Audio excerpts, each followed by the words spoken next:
of a global deal. Susan Watts. Well, we're joined now from Norwich by Professor Andrew Watson at the School of Environmental Sciences at the University of East Anglia, and from Washington by Marc Morano, who until April this year was the Communications Director for the US Senate Environment Committee and who's a leading climate change skeptic. Professor Watson, let me begin with you first of all, and the email that in a way has caused the most controversy. If I just read a bit from it, it says, "I've just completed the trick of adding in the real temps to each series for the last 20 years, and from 1961 for Keith to hide the decline." Now, hiding the decline tricks, I mean, this sounds appalling, doesn't it? It does absolutely sound awful. You're invited to believe that what he's saying is the world is actually cooling, but this trick will try to convince the whole world that it's actually warming. And, of course, it doesn't mean anything like that. It's been taken completely out of context. They're talking about one line in a diagram in a relatively obscure report in which they are looking at temperatures over the last 1,000 years, trying to reconstruct them, and they use a particular method with tree rings, and it works well up until about 1960, and then it goes wrong, for reasons which there are lots of papers on, which we don't need to go into. Well, what about the other email which talks about deleting some emails? I don't know about questions of deletion and freedom of information, and I can't really comment on that. I don't work in the Climate Research Centre, but I can comment on the science issues. Now, the review set up by your university is, one of the questions in it is whether the data is going to be has been manipulated or suppressed. Can you guarantee to us that it hasn't been?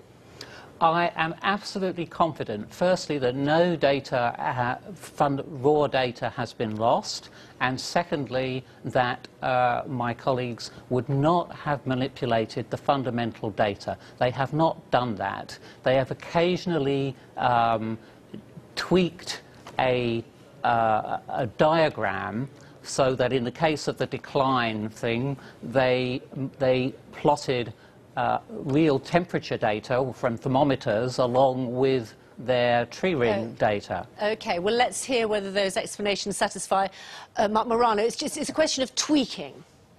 Yeah, Professor Watson's been all over saying this doesn't affect the case of global warming. Harry's admitting on your program tonight he's not even aware of all the specific issues necessarily and has no comment on the Freedom of Information Act. His colleague, Mike Holm, at the University of East Anglia, is saying this is authoritarian science, is calling for suggesting this IPCC should be disbanded based on the ClimateGate revelations. George Monbiot is saying that many of his friends in the environmental and the climate fear-promoting business, as Professor Watson is, are in denial. You have to feel sorry for Professor Watson in many ways here. Professor Watson, Professor Watson, are you in denial? Absolutely not. My cited colleague in the States is, I'm afraid, you know, just way over the top.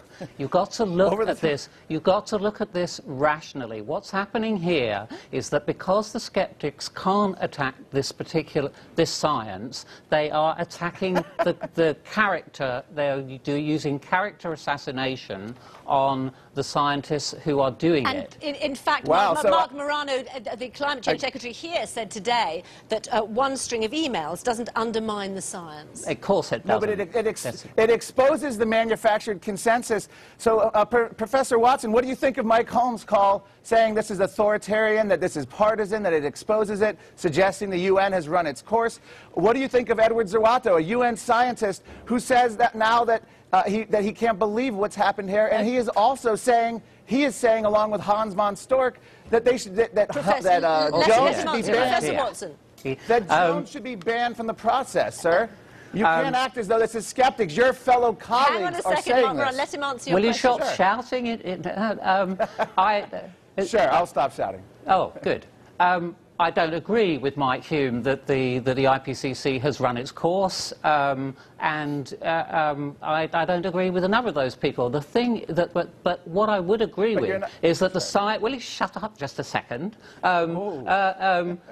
that the only thing that science has got going for it is that it must be absolutely and totally open, and we have to look at the important issues, not the issues of character assassination. Marc Morano, I want to ask you, what effect do you think this is going to have on the Copenhagen summit? I mean, presumably the timing of all of this wasn't coincidental. Well, first of all, Copenhagen was going to be a wake anyway. President Obama had said the U.S. wasn't going to do anything. European environmentalists were attacking President Obama has just said he's attending not just the start of the summit, but the climax of the summit, which Gordon Brown believes is going to add weight to the negotiations.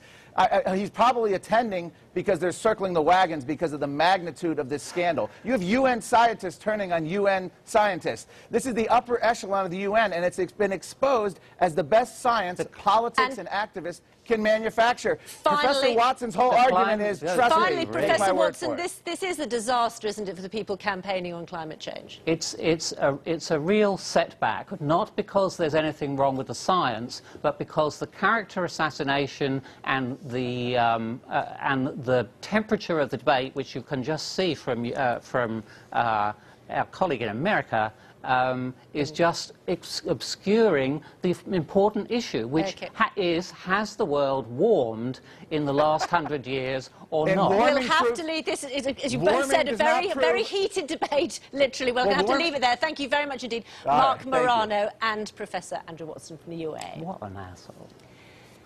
Class war is back. Well, that's what the